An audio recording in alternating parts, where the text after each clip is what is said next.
because we will start talking about what a digital currency is, but we might find that we finish up talking about other things. So with that, let me introduce you to John Whelan, which is the head of our digital investment banking in Santander. And he's our expert in blockchain and digital assets in general. He's been in the bank for a while now, and he's been working in blockchain since 2012, no, John? Yep. So he's a great expert. He's also in the board of Ethereum Alliance. Sorry, I couldn't remember the name. And he's also in the board of Finality. Let's enjoy this panel, and let's leave everything in his hands. Thank you very much, Dolores. The mic on? Okay. So first of all, welcome to what I hope is going to be the most interesting talk of the day. It's getting late in the afternoon. As Dolores mentioned, I'm the managing director of the Digital Investment Bank here at Banco Santander. That's part of our corporate investment bank, and it's really where our innovation programs sit, but in particular where our innovation programs related to digital assets, blockchain, tokenization, digital money, all of these new concepts which we here at Santander have been working on for the past 4 years. But enough about me and enough about the bank. We have a really wonderful speaker here today, Jean-Pierre Landau, an illustrious career, having stints at IMF, World Bank, Banque de France, Bank of International Settlements, more recently a visiting professor at Princeton and Johns Hopkins University, and I believe a fellow at the Harvard Kennedy School of Government as well. And more recently, however, Jean-Pierre has taken a bit of a turn to the dark side. He has begun to investigate this new concept enabled by new technology, enabled by blockchain technology and distributed ledger technology, the topic of digital currencies. And more particularly, their implication for banking and finance as we understand it in the financial industry. And with that, I would turn it over to Jean-Pierre and welcome him to the stage to give us a talk on digital currencies, what we know, what we don't know, and what we need to know.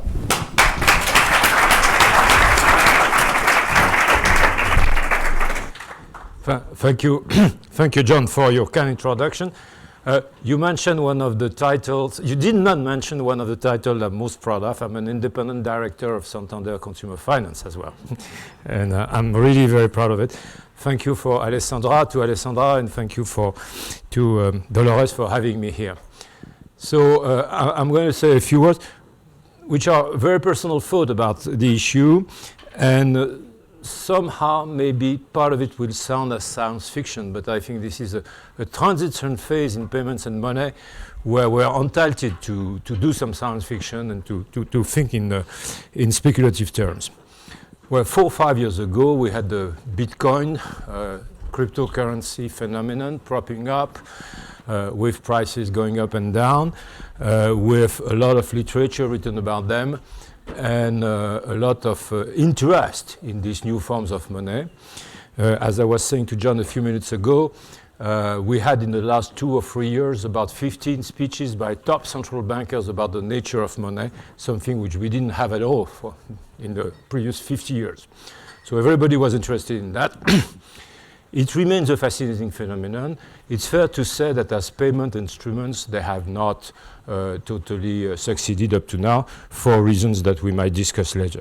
And then we had Libra 6 months ago, and that was a totally different animal because everybody could understand that there was the potential for a worldwide currency payment system, new unit of account, a worldwide money with 2.5, 2.7 billion people potentially using it. So it was a broad new picture. It was a wake-up call.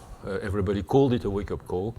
And it was a sort of everybody getting aware that digital money was getting into a new stage and that we were facing something very different.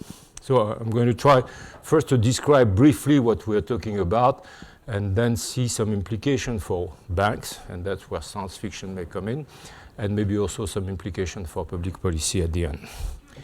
So basically, what we see emerging is what we could commonly talk as digital cash. You have money on your mobile, which can be exchanged on a peer-to-peer basis instantly as cash, with total finality instantly as cash, possibly anonymous as cash, and possibly worldwide.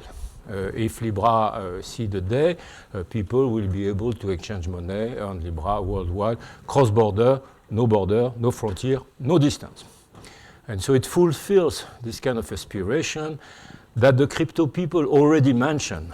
And their main selling argument was, how come I can send an email to my boyfriend or to my girlfriend, to my partner in the other part of the world instantly, and I cannot send 100 euro at the other end of the room, right? So this is this aspiration of having on your mobile a new form of money that you can exchange as easily as cash without any consideration of counterparty risk, personality, or distance. And it works very well. It works very well. It works more and more well. In my view, it has been possible by, of course, the mobile technology. And it has been possible by the progressive cryptography, which allows us to have, I'm going to venture into technical ground, I hope I won't say stupid things. It allows us to have what you would call tokens on your mobile. Now, a token is basically a digital file with your name attached to it and a value attached to it. Of course, the whole thing about the value attached to it deserves a lot of thinking, discussion, elaboration. You have to get a legal framework. You have to get a financial framework. These are the things that Libra didn't solve very well up to now. But let's suppose the problem is solved. Let's suppose we have that digital file. You have your name attached to it. You have a value attached to it, which you consider worthwhile and on which you trust. And then you have a cryptographic way, so you can change the name, and then the payment is made. So I put your name instead of my name, and then the value is yours. And so that's what a token is. And those tokens, of course, those new form of digital cash are what makes all the difference. We can have them on the mobile, and we can exchange them. Now, one thing which is not often mentioned is that it has a business use as well. And the way the world is going to evolve is that companies will, a lot of the activities of company will be managed by algorithms, by programs, by automats. And those algorithms, those machines, those programs, they will need to exchange money in a real time for them. And the real time for a machine is a nanosecond. It's not a millisecond, it's not a second, it's not minutes, it's a nanosecond. And the good way for machines to exchange tokens, to exchange value between them in a totally safe way, is to have tokens. You don't want to have an account. You don't want to have to write on an account and think about counterparty relationship and verification. If you have a token, if you can trust the token, then you transfer the token. That's why I understand the banking industry, for instance, now, they're thinking of tokenizing part of the interbank payments, that it makes it much easier on an intraday basis to exchange tokens than to move money across in your account, in the reserve account at the central bank. So the token is really, in my view, the key thing. And I insist very much because most of the time people insist on the other part, which is the ledger and the network. Now, the network is very important. People insist on the ledger, and you have this big discussion on whether we should have a distributed ledger, whether the distributed ledger should be a blockchain, which is a sequential distributed ledger, whether the blockchain should be permission or non-permission, whether it should be universal or non-universal. It has a lot of impact in terms of governance, in terms of cooperation. We can talk about it.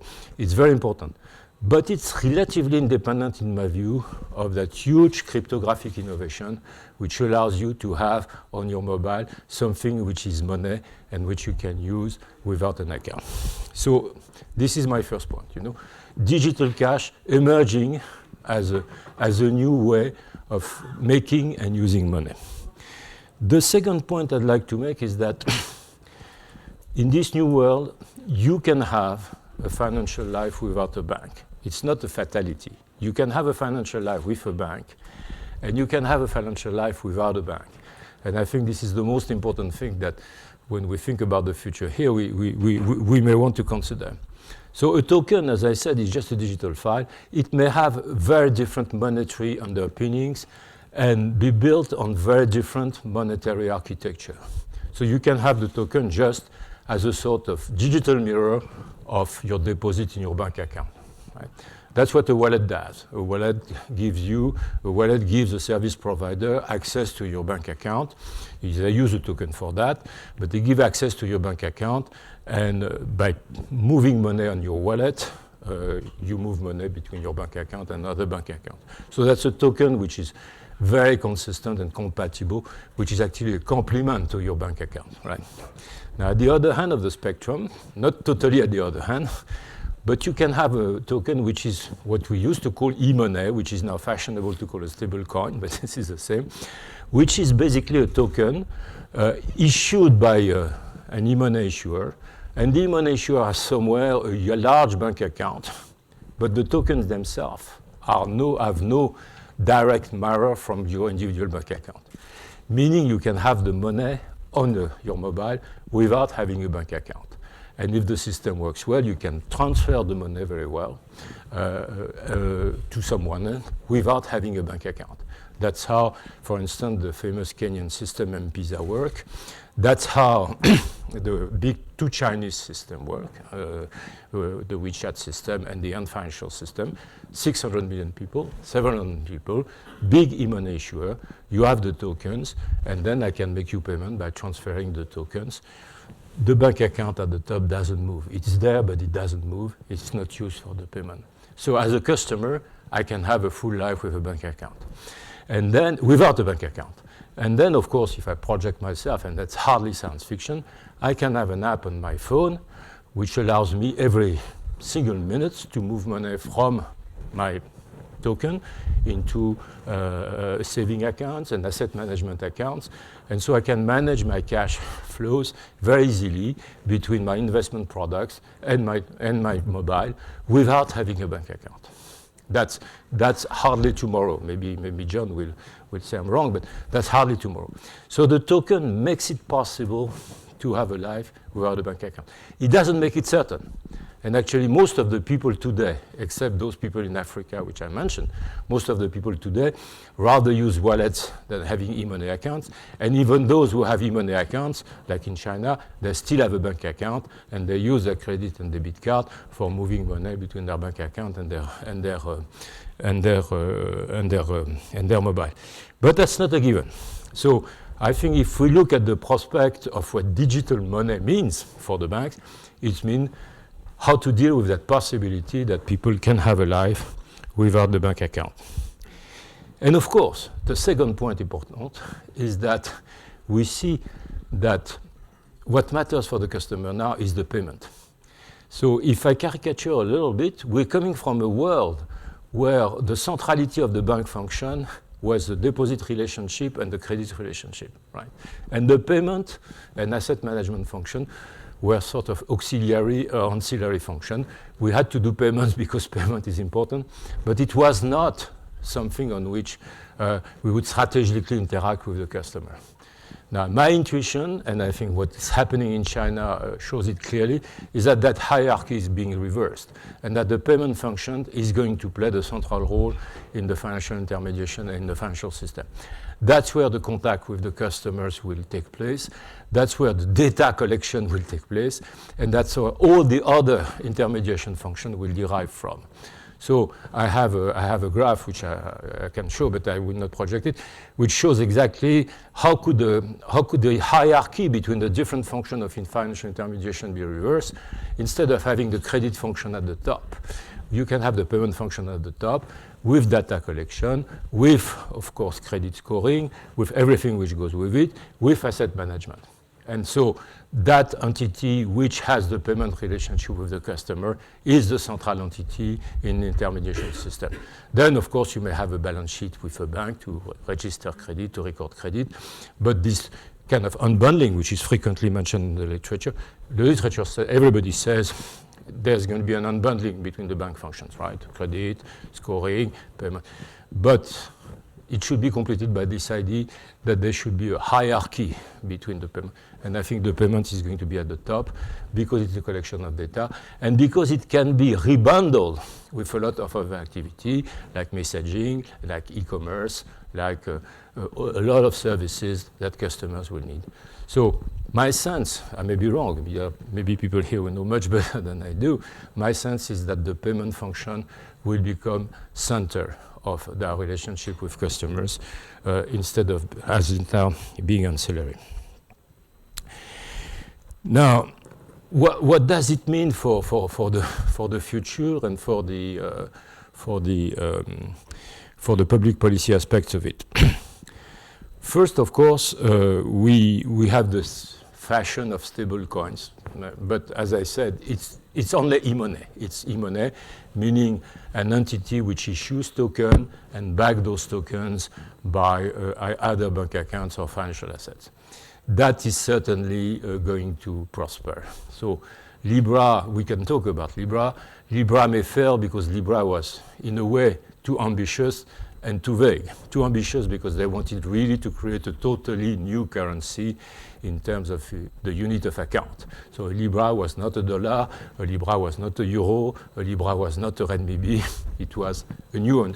And of course for central banks in terms of monetary sovereignty, this is probably something very, very hard to swallow. It is still too ambiguous in some ways because the terms of conversion between Libra and other assets are not really very well specified. And so in terms of valuing the Libra, I think there's some element of uncertainty and risk there that people may not want to take if they think of a payment instrument. But the whole idea of having a digital token which is instantly accepted by hundreds of millions of people, that idea is there with us. It's working extremely well in China, and it's only a matter of months or years or weeks that it is introduced somewhere else. So the tokenization of payments and money is something which is clearly coming. And maybe we'll have a Euro Libra, maybe we'll have a Dollar Libra. We already have something which looks like a Renminbi Libra, those two big money issuers. And so we have to think of, it's coming with us. It's coming and we have to think what it means. I think from a public policy perspective, it means at least 2 or 3 things. The first thing is we have a financial structure and a financial competition policy in Europe which is not adapted to this new environment. We were talking about it before. When we made PSD2, the whole idea of PSD2 is that you have the big bank, which are big mammoth, and you need small, smart startup to bite them at the legs, as we say in French, and to make them more agile. Now, this is not the environment that we are facing yet. We are facing, and the recent report by the BIS is very clear, we are facing a competition, and the discussion this morning made it very, very clear, between big tech and big banks. So the competition policy and the whole regulation in Europe has to be adapted. And I think the sooner the better, And so we need to have a framework for the development of e-money in Europe which is adjusted and adapted to what e-money is, that is big network issuing tokens and moving them all across Europe. It might be an opportunity. It might be an opportunity to build European-wide networks, to get out of payment systems which are dominated by American firms. It might be an opportunity, but it has to be seized. And at the moment, it is very important. There are choices to be made, whether those new e-money issuers will be treated as bank, will be treated as payment system, what will they have to do with their reserves, what kind of requirement they will have. But it's totally different from the kind of problematics which were faced in PSD2. So they have to face that. I think clearly the cross-border payment system is under big pressure to adjust. And that's one of the good things. We were talking this morning about competition and innovation. I think one good thing which can be said about cryptocurrency, Bitcoin, Ripple, and all of them, they have forced to reconsider, which is obviously a very antiquated cross-border payment system for retail customers. So you see the emergence of a lot of initiative by CLAs, by SWIFT, fast payment system. Central banks are talking about the necessity of developing their fast payment and interconnecting their fast payment system. So cross-border payment systems are going to become much more easy and much more frequent. Last point I would make, of course, is what will happen on the international level. It's very interesting. And here I'm again in science fiction, but I'm not the only one. So there are many nice predecessors on that. As much it's unlikely, as I said, that something as global as Libra will see the day, it's very possible that we have more regional or local initiatives of this kind seeing the day. It's possible that the two big networks which are operating in China will extend their reach beyond China. They are doing it in local currency right now. They're opening terminals everywhere in Asia, but in local currency. They might want to do it in renminbi. So it's possible that the renminbi gets internationalized through payments, not but through financial market as it used to be in the past, but through payments.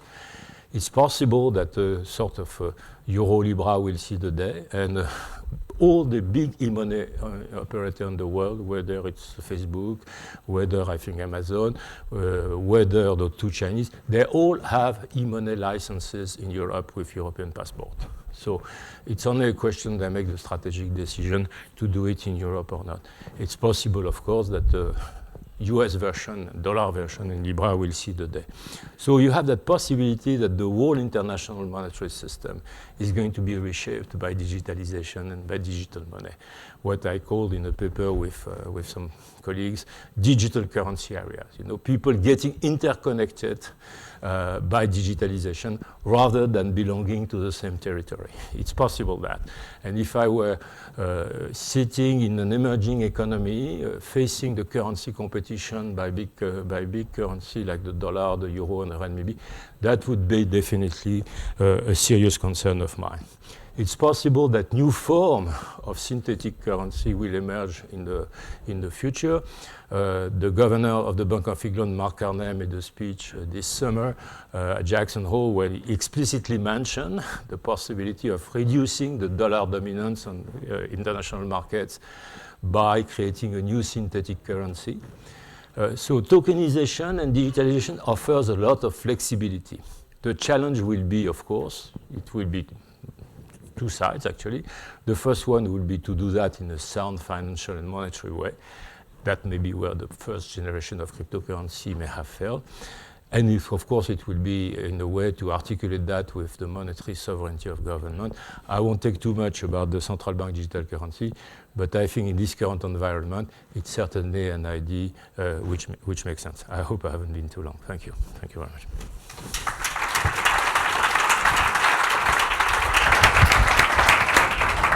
Please, Jean-Pierre, have a seat. I'm going to ask Jean-Pierre, we had an opportunity to connect earlier, and we've actually got quite similar thoughts, I think, about these concepts, but also some differing points of view.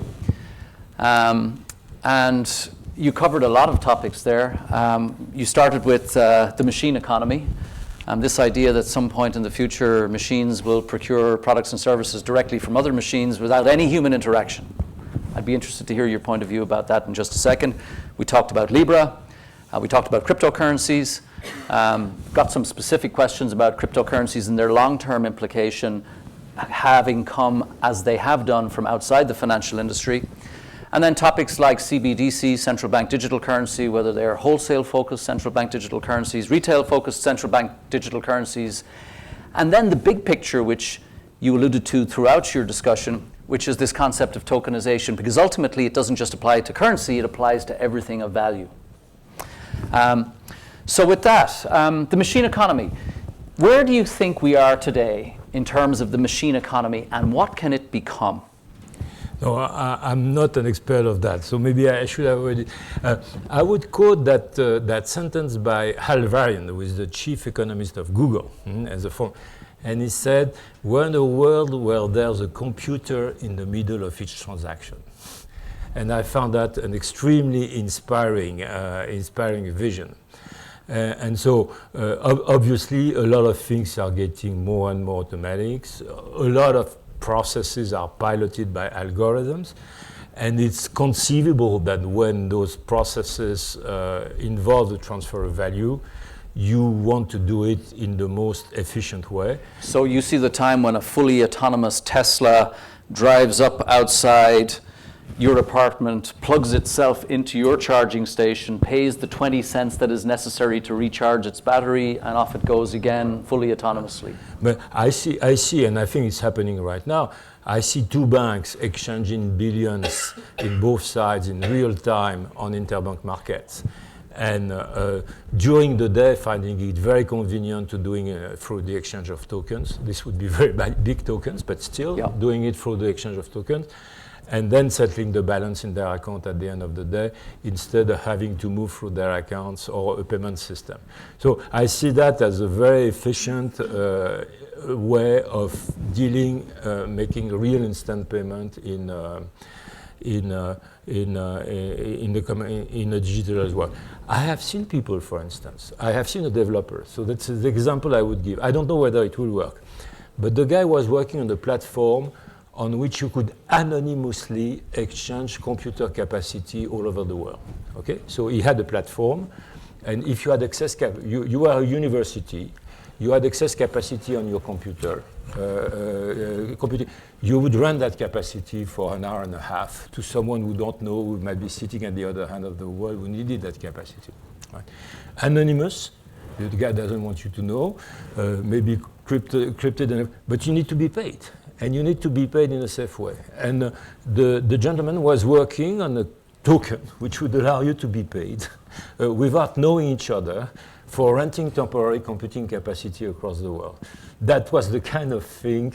And when I read that sentence by Alvarian, that there's a computer in the middle of each transaction, that came really to my mind. Okay, so I think, we already see that with payment systems, but this concept of tokenization will take that to the maximal extent. Yes.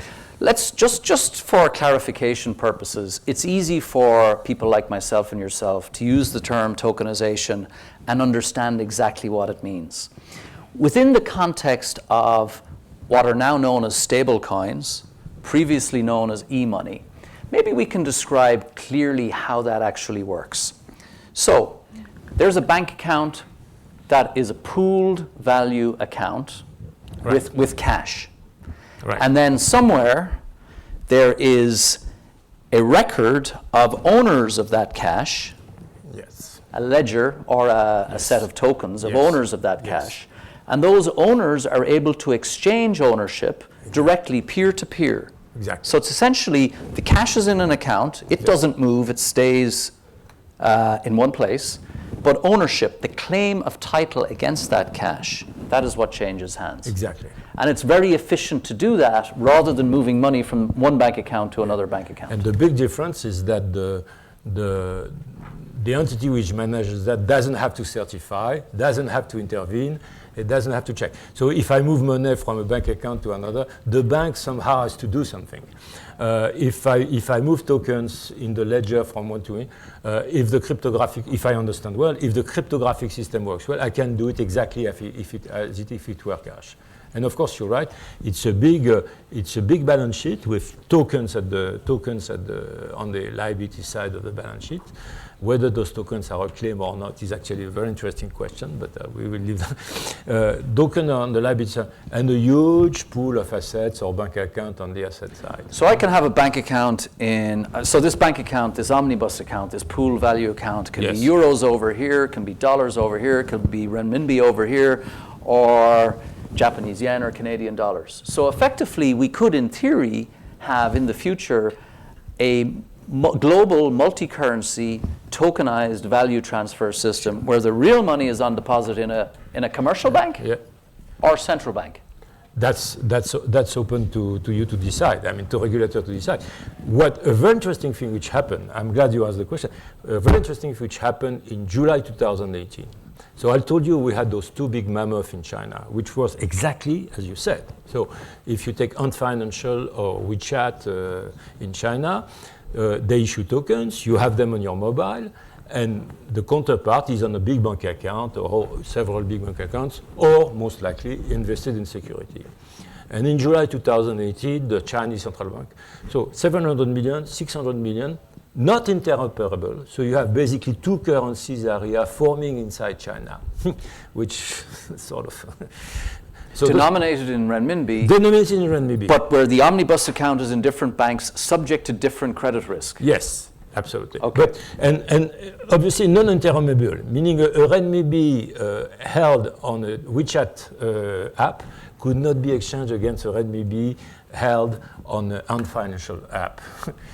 And that's of course, if you look at money, the one very important thing of money is the concept of uniformity. A dollar should be a dollar everywhere, a euro should be a euro everywhere, and then a renminbi is not a renminbi everywhere, because depending whether it's on your mobile or my mobile, it's not the same renminbi because they cannot be exchanged against one another. So monetarily, it was already a sort of fracture. So the central banks have finished. They insisted first, very interesting, we are in China, they insisted first that all the transactions would be cleared in a central counterparty entity which they control. So the government basically insisted that they could monitor all the transactions. And then they decided, to refer to your question, that all the reserves would be deposited at the central bank. 100% reserve requirement. So all the tokens now which are issued by those two big giants are actually mirrors of reserves in the central bank. So I did not know this. So both WeChat and Ant Financial Yes. are fully collateralized on deposit and reserve accounts at the central bank, Yes. ensuring fungibility between the two currencies. Yes, and ensuring that the central bank controls the whole thing. Yes, absolutely, Yeah. absolutely. Okay. It But makes that's a choice. So if we discuss of an e-money regime in Europe, that's one of the things that may be open to discussion. Yeah. Interestingly enough, we've done, for those, I see some bank colleagues here at Banco Santander, we've built our own tokenization system with an omnibus account at our custodian, Santander Securities Service. Anybody from S3 in the room? Santander Securities Services? The omnibus account is at Santander Securities Services, and we were able to create digital tokens that live on a shared ledger, but tokenize money, and then we can exchange value peer-to-peer, which we recently used to clear and settle a securities market transaction. For us, purely experimental, but not at the scale where we've got 700 or 800 million customers exchanging digital tokenized value real-time peer-to-peer, as is happening in China. This thing is real. And here in Europe, maybe we think we're a little bit insulated against it. I think possibly because of our fragmented regulatory environment in which we're in. And because they didn't think it was a good business case for them to try, but for how long? Again, all those people, they have e-money licenses in Europe, so, and with passport. So legally, at least, they could start tomorrow. So you were with Banque de France for several years. Yeah. And during the course of your tenure there, I'm sure you had opportunities to interact with your colleagues at the other central banks that make up part of the European central bank system, Banco de España, Bundesbank, Central Bank of Ireland, etc. Was this, during your tenure there, was this even on the radar screen? No. I left like 7 years ago, so that was a long time. And at that time, it was absolutely not on the radar screen. So why is it now a topic of conversation? Is it that's a very interesting question. And I have sort of many sleepless nights to think about. I think it's really technical progress. I think we didn't have, but you may correct me, I think we didn't have 10 years ago, the cryptographic technology which will allow us to manipulate a token in a totally secure way in an open network, right?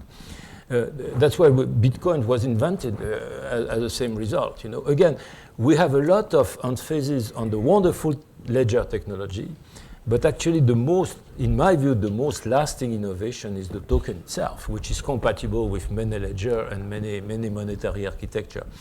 So that idea that I can, at distance, manipulate value on a digital file and transfer it without nobody being able to sort of interfere with the process. I think it's quite new, this progress of cryptography. So my answer to that would be it was not technically feasible 10 years ago. It is technologically feasible today. I may be wrong, but that would be my answer. No, I think I would agree with that.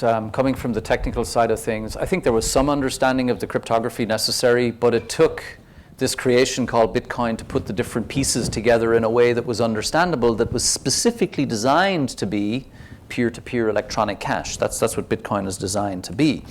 And that forced us, when those of us in the financial industry began to look at that piece of technology and understand how it worked, it forced us to question our assumptions about what we think of as being money and systems and value transfer.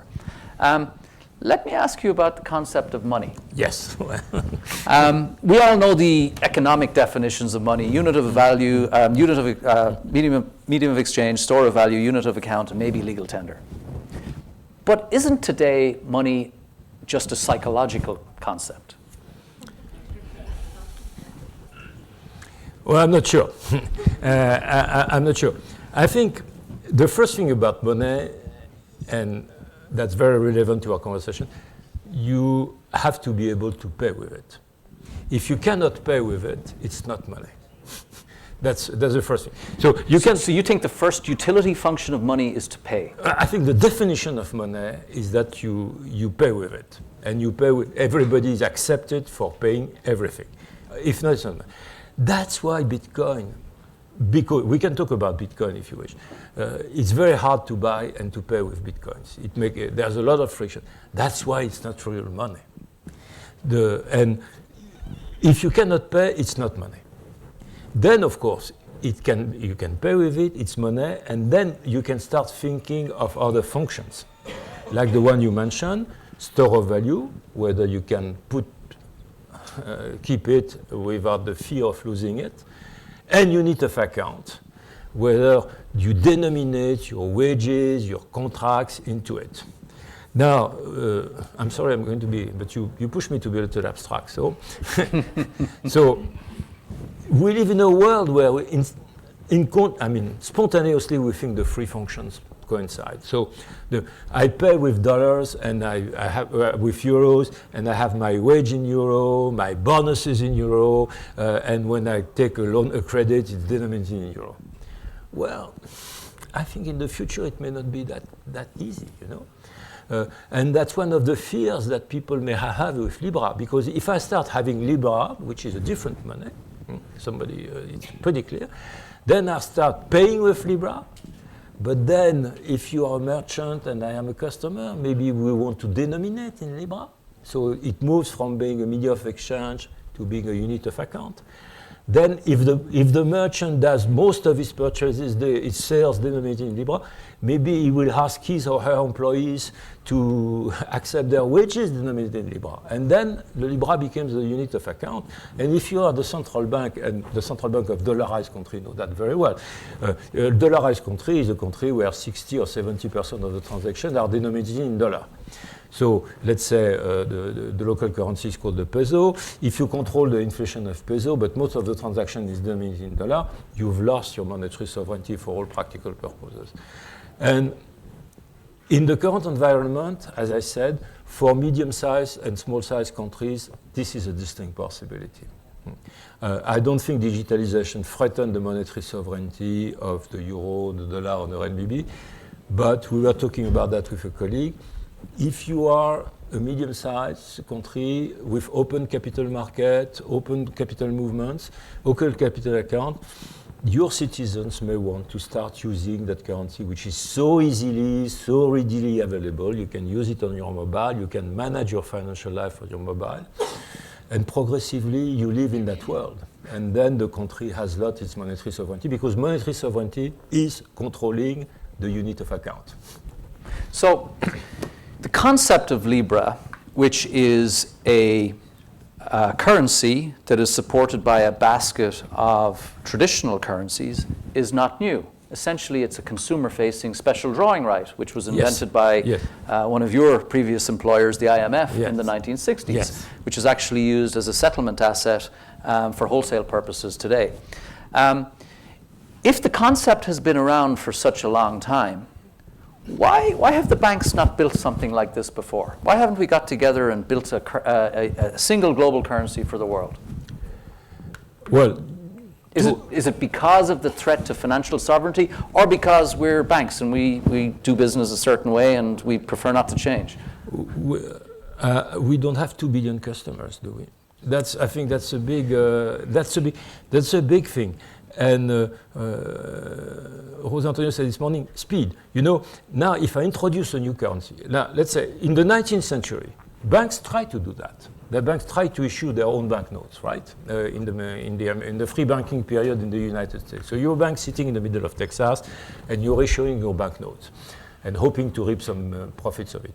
But you had access to what, 50,000 people? So 50,000 people using a banknote, it's not money, because you cannot pay everything with it, because there are only 50,000 people looking for it. So this is what your question about money is so important. You want to use money, we call that the pedantic word of network externalities in economics. You want to use money like you want a phone line if sufficiently enough people use it. Now, the big difference with 20 years ago is that now you have those big, large, worldwide networks with hundreds of millions of people, and you know that if you introduce something in those networks, instantly it will be used by several hundred million people. So the whole obstacle to introducing something new which existed until 20 years ago, again, it's technology, the answer. So if you were the whole thing is about technology. It's, if you were a payments or economic advisor to a technology company that had 2 billion active users per month. Facebook has 3 properties, Instagram, WhatsApp, and Facebook. Cumulatively 2.3 billion users across all 3 properties, 1.1 billion monthly users. It's pretty big, almost 20% of the world's population. What did they do wrong? Was it trying to create a new currency? Was it the sheer scale? Is it now impossible for a big tech to introduce a global currency? Or is this something that is going to happen at scale and probably within the next few years? So here we are in science fiction, but I will make my own prediction. I think it will happen, but this is where your question is important. It will happen first as a new payment, as a medium of exchange, not as a unit of account, meaning it will happen as a Libra euro or a Libra dollar or the Libra renminbi. So I'll go on WhatsApp and I want to pay my brother 10 euros, and it'll be euros that go from my WhatsApp to his WhatsApp. Exactly. But, of course, if you, for instance, living in a Central European country, which is not part of the euro, the temptation to use the euro, you will live very close to an area where people have digital tokens denominated in euro on their mobile. You will interact with them every day. You will travel there. You will get tourists. You will exchange goods and services with them. And so progressively, you will also want to have, even if it's not your own currency, you will want to have euros on your mobile. And then once you have euros on your mobile, you will live your life in euro, and the central bank of that country will be desperate too, because they will have lost some kind of monetary sovereignty. That may very well happen, you know, and not only in this part of the world. Let me just do a quick time check, because I do not see a clock in front of me. How are we doing on time? Because we might take some questions from the audience. I'm sure there are some out there. 15 minutes remaining. Before we take questions, I'm going to ask another provocative question. We talked about Bitcoin. Bitcoin has kind of provided a little bit of inspiration to get us here. And just 2 days ago, Bitcoin was in fact 11 years old from the first white paper. It's an interesting white paper from a technical point of view, but also from a financial point of view. A lot of the Bitcoin purists would say, well, Bitcoin it's kind of like a digital gold. The market capitalization of all the gold in existence today is about $9 trillion. It's a big number. The market capitalization of Bitcoin today is about $200 billion. That's 1/20th, 5%. Is there a point at which the market cap of a cryptocurrency like Bitcoin could cross the threshold where in fact it becomes relevant beyond purely relevance for technological reason, where it becomes monetarily and financially relevant? Or is this something that's unlikely to happen? Well, neither one. But I think at the moment, Bitcoin is not a reliable store of value. And it's not a reliable store of value, not for the reasons that many central bankers do, because it's volatile. You have store of value which are volatile, and actually, if they are volatile in the good direction, if they move opposite to the market, they are a good store of value they're a good safe asset. No, it's because it does not exist as money precisely. I told you, to be money, you have to be used for exchanges, right?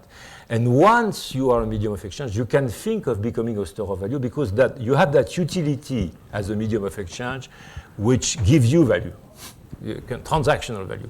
Bitcoin does not have that. It is not used as a medium of exchange. And it is not used as a medium of exchange, not because it is counterfeited. It's actually very safe. It's a very nice currency. It's very well done. There's one thing which penalizes Bitcoin: it's totally decentralized in its management. And because it's totally decentralized management, it is very inefficient for a payment system. I'm not saying it's going to disappear. If you want to send $5,000 in South Korea tomorrow in 1 hour, Bitcoin is a very good, if you have a relative lost somewhere in a far country with an exotic currency which you cannot reach with dollar and euro, Bitcoin is a very good way. And here you don't mind it takes 1 hour to make the transaction and 2 hours to validate the transaction. But it's not equipped, because it's too decentralized, it's not equipped to operate a payment system. And because it's not equipped to operate a payment system, it's not used as money. And because it's not used as money as medium of exchange, it cannot be a store of value. Okay. I think it's very basic. So your premise is that these store of value digital currencies, which are essentially e-money, but tokenized using this new technology, you think that's the long-run likelihood for... What gives value to, we could write thousands of pages. What gives value to a 50 euro note which I have in my pocket? It's only a piece of paper, right? It has no more value intrinsic than Bitcoin. Now, what gives it value is that I know for sure that somebody will accept it as payment tomorrow, in 1 week. That's what gives it value. So we're seeing... in addition, you have the legal tender. We can talk about it for hours, but basically, what gives it value is that it's accepted as exchange. That's really the foundation. Then you can start building on it. So when do you think banks are going to start to build these systems? We can already point to WeChat and Alipay in China. They've built these systems with hundreds of millions of users. We have 140 million customers. There are other large banks that have 100 million, 200 million customers around the world. And we have not yet built retail-facing tokenized digital cash systems. Actually, we know how to do it, more or less, from a purely technical point of view. Do you think there's an opportunity for banks to lead the way here? I think there's an opportunity, and it has to come from a fruitful dynamics between the regulators and the industry itself and the bank itself. At the moment, again, the approach to e-money, which is small players with small amounts, which are used as a stimulant of competition. So it allows for everybody to have their own app, their own wallet. They are not interoperable. You don't reap the benefits of scale. So a lot of the potential benefits are lost. For me, it's pretty clear that if you want to emulate or protect against what's happening, you have to reap the benefits of scale. I mean, again, this is what makes the difference. Yeah. Whether you have a payment system which serves fluidlessly 50 people or 50 million or 500 million or 2 billion, is the big difference. So if Europe wants to exist in that, we have to come with a system which is an e-money interoperable across countries with access to a wide diversity of users. And that I would agree with completely, by the way. We have about 10 minutes left. Any questions in the audience? I see 2 hands. I'm going to start with, this was the hand I saw first, and I'll move from my left to right. Go ahead, question. And do we have a microphone? Okay, project, sorry. And I'll repeat the question. Sure. I'm Miguel Otero. I'm professor of political economy money and finance here at the Institute. And I think it's important. So it was a wonderful talk, by the way. Wonderful Thank you. talk and then dialogue. But just I think to clarify, I think it's important for the audience to differentiate between currency and money. And with John, we have discussed this before. And I think it's very important as well for people to know what is money. And I celebrate that we are starting to have discussions about that. But surely what makes money is not really that you can pay with it. What makes money traditionally is that this is sovereign debt. This is the unit of account that we use as sovereign debt to calculate value, right? And so what makes money is it is the legal tender that I can pay taxes with it, right? And so tokenization is one thing, currency is one thing, but money, the unit of account, the language we use to calculate money is still the dollar, the renminbi, the euro. And so when we say, and I agree that a lot of small, medium-sized countries that are weak currencies, with countries with weak institutions, they will suffer. But at the end of the day, in these countries, you will have to pay taxes in Peruvian sols or in, right? I mean, in Argentinian pesos. So let me see if I can distill the question. Okay, so there's a lot of concepts that are similar but not quite identical. The nature of money, the nature of currency, the nature of unit of account, the nature of legal tender, good for all debts, public and private. There's a lot of, these overlap in a lot of different ways. I can answer. Yes, please. Yeah. I think it's a fascinating debate. We could spend hours. It's a crucial debate because basically, to make it very simple and oversimplify, I apologize. You have two approaches of money. You have people, most of the people think like you, and they say money does not exist without a government or a state. And the way the government imposes money is by imposing the currency in which they want to be paid their taxes. So money is a creation of the government. And then you have another part of the theory which says money is a creation of the society. It emerges because the society decides that they share that instruments to make payments together. Right. But that's what you learn in the economics departments. And when I studied economics, that's what my professor told me. Yeah. But these are those two approaches. And I think I'm rather on your side, but I think technology is going to test those two approaches. And Libra is clearly a test of money emerging without a government. So the theoretical question which is posed by Libra is if 2 billion people start using a money, an instrument as money, is it a money despite the fact that it's not backed by a government? Can I just? And the answer is we don't know. The answer is we don't know. Let's I agree with you. It's most likely not, but we don't know. But will we agree that it would need for people to start counting value in Libra and not dollars and euros? So we have to go so far for people to use Libra as their unit of account to measure value. Let's take this topic, I think, offline because it is deep and we could spend hours on the philosophical nature of these conversations. Adriana, you had a question. Yeah. Mike? Yeah. It's working, yeah. Fantastic.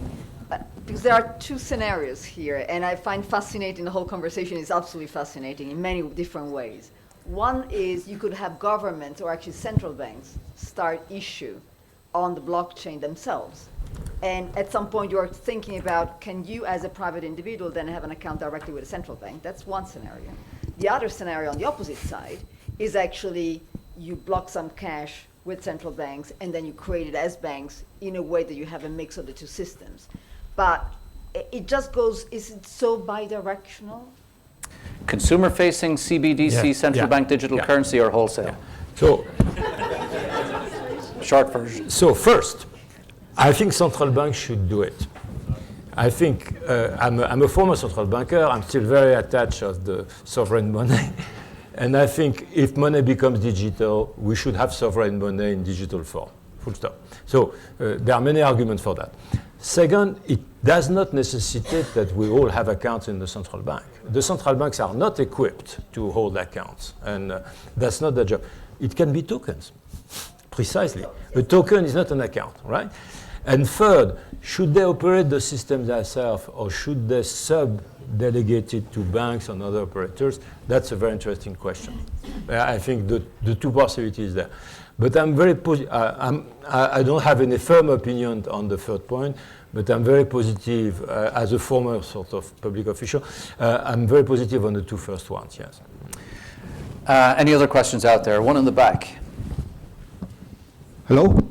Thank you. Congratulations for this great initiative and this excellent conference. My question, is related with Banco de Santander, as you both are involved in digital activities or Banco de Santander, that I learned that you are using it as a demo for settlement. Of course, you are the bank. Some institutions of the bank are very relevant stakeholders of entities operating in this area, for instance, Ripple. Well, my question is the following. What's the point of all of this effort? Are you going to launch your own digital currency, or is just for the sake of getting knowledge or maybe getting reward as investors? From the bank's point of view, it's part of future-proofing.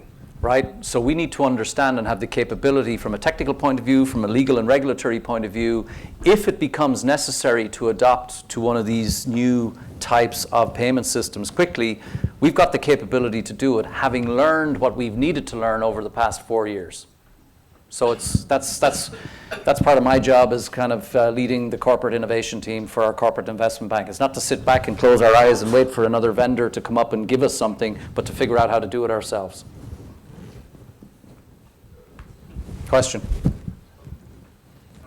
If the central bank doesn't issue the coins and it's done by banks themselves and it's not fully collateralized at the central bank, how would that be regulated? The same way that a traditional bank account is regulated with the same deposit insurance and consumer protections? How do you envision that looking? Well, I think if the bank issue coins, that will be the equivalent of deposits, actually. And so it will be regulated, in my view, as deposit with the same consumer regulation and protection. There may be a case, again, let's doing science fiction 10 years or 12 years early, that the central bank decide that they will issue their own digital coins, but they will trust the banks to manage them in their place. So the legal regime of those coins would have to be precisely defined. I expect that actually to happen. But if there are coins issued by the tokens issued by the banks themselves, they will have the same. I expect them to have the same protection regime as the deposits. We would expect it, I think. There's different ways to do this legally. I'm not a lawyer, so I'm going to generalize. The e-money concept, which is fully collateralized, where the cash is actually on deposit in a commercial bank account, the pool, and then there's tokens out in the world changing hands, which can later be redeemed for real cash from that pooled account back to a real bank account. That seems like a reasonable approach. It's been used now for a long time under the existing e-money regulations. That's how I see it. Another question.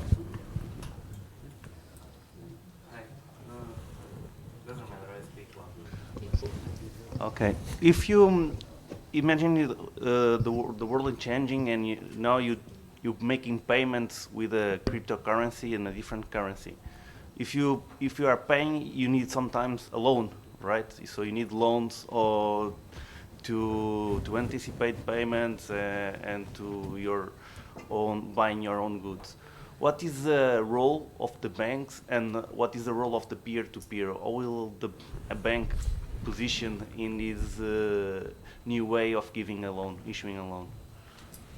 I think. You want me to? Yeah, I think this is. Yeah, go ahead. The conventional wisdom, and I think many more people will know much more. But the conventional wisdom is that the functions are going to be sort of dissociated. So at the end of the day, someone will have to decide to give a credit or not to give a credit. So the bank, as granting the credit, will be there. There will have to be a balance sheet where the credit will be written. There will have to be capital to buy, to face the unexpected losses of that credit. There will have to be provision, and that will have to be regulated. But the process going to granting the credit, which will involve scoring, might be totally dissociated to another entity, I don't know. And the payment itself might be also totally dissociated to another entity, just like asset management. So that would be my answer to that. From a monetary perspective, no, I won't talk about monetary policy, please. I think what we are witnessing, we're going to assume that people in the world will need financial services. You need to get paid somewhere. You need to borrow money to buy a car, a house, a loan, a credit card, make payments. But the distribution mechanism of these services, that can potentially change. For example, movies. Today, we sit in front of a screen and watch movies. But the distribution mechanism of how we consume those movies has changed. We don't go to Blockbuster anymore. We don't use DVDs anymore. We barely go to movie theaters. We sit in front of Netflix or similar. We still consume entertainment, but the distribution mechanism underneath has changed. And the same, I think, applies to consumer demand for financial services and also for corporate demand. I see some of my colleagues here from the trading floor. Also for corporate demand for financial services. And that's really what we need to think about here over the next 3 to 5 years and beyond. Jean-Pierre, you've been around the financial industry, in the financial industry, regulating the financial industry for the better part of your life. You've seen a lot of changes. Do you have any predictions for where we will be in 10 years? Will the structure of the financial industry look different than it is today? Will there be as many banks? This is a different question. No, I think what I see clearly is the whole credit scoring process totally changing, okay? And maybe the one thing we haven't talked enough is data, and the sort of synergy between payment, money, and data, which is going to be emerging. And so that will be the big change. I don't think the way credit is organized might change very much. Personally, but that's a very personal view, the peer-to-peer thing, I'm highly skeptical about it for reasons. But I may be wrong. Maybe we have artificial intelligence program which will allow you to assess credit risk on a peer-to-peer basis much better. The one thing I don't see, and it's a little bit relationship with this morning discussion about is the maturity transformation. I think one thing we are doing at the moment, and this is the magic of the banking industry, we're doing payment and maturity transformation at the same time. And I think our societies need maturity transformation. Maturity transformation is a fundamental need. As savers, we want to have our money available, but as investors, they want to have it immobilized for a long period. And actually, the more long term, the better. We're talking about ecological transition. And that maturity transformation function, which Mervyn King called alchemy, it's an alchemy. And the banking, despite everything we can say about bank, they've done it reasonably well. And now it's moving outside the banking sector to the fund industry. And if the bank become more digital, if the functions of the banks are more and more separated, the one thing I don't see clearly intellectually myself is how maturity transformation will be done in the future, whether it will be safe, unsafe, stable, unstable. And I think overall it still makes a very good case for the banks in the future. Yes. We have to cut it right there? All right. Round of applause for my colleague Jean-Pierre Landau.